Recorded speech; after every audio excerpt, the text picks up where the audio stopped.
যে গাড়িটা কিনেছেন গাড়ির মালিকের নাম কি? গাড়ির মালিকের নাম উষারানী গুপ দাস। কাগজটা আছে, গাড়ির নাম্বার আছে, সবকিছু করছি।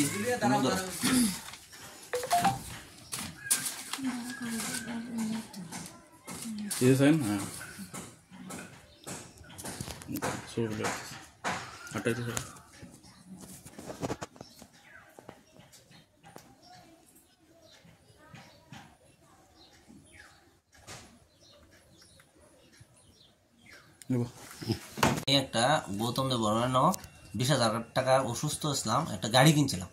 গাড়ি কেনার পরে আমার বোন নামে গাড়িটা কেনার পরে আমি একটা অসুস্থ হয়েছি 5-6 মাস পরে। অসুস্থ হওয়ার পরে আমি একটা লোক দুইটাই আমায় কিস্তি চালাইতে পারছি না, চালানো না পারতে আমি গৌতম দেব থেকে মানে 20,000 টাকা আনছি। তাই না সেটা তাই আমি 10-15 দিন পরে টাকাটা দিলামও। তাই না বলছে ঠিক আছে মিষ্টি টিষ্টি খাওয়াইলেও 10-15 দিন পরে আমার টাকাটা ঘুরাই দিলাইও। তো তাই না একটা কোর্টে এভিডেভিট দিছে। এভিডেভিট দেখা এরপরে এভিডেভিট আমার এখানে আছে। এভিডেভিট থাকার পরে তখন দাসে গিয়া কয় আমি গাড়িটা কিনে নেব, মানে কিছু টাকা দিমু, আমার গাড়িটার দরকার আছে, তুই যখন গাড়িটা দিলে আমি মানে কিস্তিতে চালামু নে। তাহলে আমার টাকা দিছে 60,000 দেওয়ার পরে গৌতম দেব মানে তাই নই 20,000 টাকা দিয়ে দিছে। তো দেওয়ার পরে তাই তো আজকে 2 বছর হইতেছে। অন তো EMI গাড়ি কই আছে বা তাইনে জিজ্ঞাস করলে তাইনে কয় তুই কিছু করার লাগলে করেলা। আমি এটা দেখার ব্যাপার না। তা আমি এরপর কিছুদিন পরে আমি অসুস্থ ছিলাম, আমার পাওয়া ভাঙ্গা গেছে ভাঙ্গার পরে তারপরে দিয়ে আমার এখান থেকে কোম্পানি থেকে একটা নোটিশে 3,17,000 কত টাকা পায়। তো এমন পাওয়ার পরে আমি সঙ্গে সঙ্গে গিয়া PS এর উকিলের থেকে লিখিত লিয়া PS একটা ডায়েরি করছি।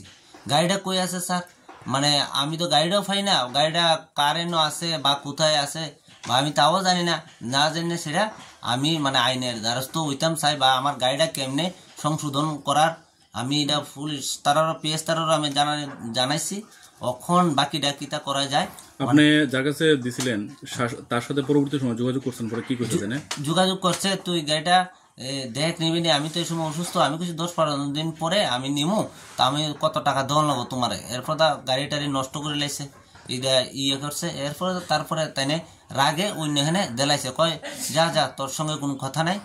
এরপর অন্য কই দিছে গাড়ি বা কই আছে গাড়ি তাও আমি খবর জানি না। অনেক ফাইন আছে তো আমার নামে। কার কাছে বিক্রি করছিলেন গাড়িটা? আমি দিছিলেন এগ্রিমেন্টে দেওয়া হয়েছিল তখন দাস কয়া ওই রিসিভার অফিস টিলা বাড়ি ওই 12 বিল বাড়ি। তাইনে তো আমার লগে যুগ জিজ্ঞাসাও করে না, কোনো কিছু করে না। ওই কারণে আমি তাইনের নামে একটা PS একটা ডায়েরি করছি। এখন কি চাইতেছেন? চাইতেছি মানে আমার তো মানে বোন নামে গাড়িটা, তাহলে গাড়িটা আমি ব্যাংক তো মানতো না এই কথা, তাহলে আর 2টা আইলে আমার তো নোটিশ আইলে তারা তো টাকা দিতেইব। দেওয়ার পর গাড়িটা মানে আমি চাইতেছি গাড়িটার ব্যাংকের কেমনে ঋণ শেষ হইব, আর তাই তো অনেকদিন চালাইছে, তাই তো টাকা দিতেছে না। এই লিগে নোটিশ এসে 2বার নোটিশ আইলে তো তাহলে আমার নামে ওয়ারেন্ট বেড়ে যাবো। ওয়ারেন্ট বাড়ানোর আগেই আমি নোটিশ পাওয়ানোর আগে আমি PS গিয়া আমি সবার লগে দেখা কইরা এরপর আমি মানে আলোচনা করলাম আর কি। আপনার নাম? আমার নাম গৌরাঙ্গ দাস। বাড়ি কোন জায়গা? বাড়ি খোয়াই পশ্চিমবঙ্গ।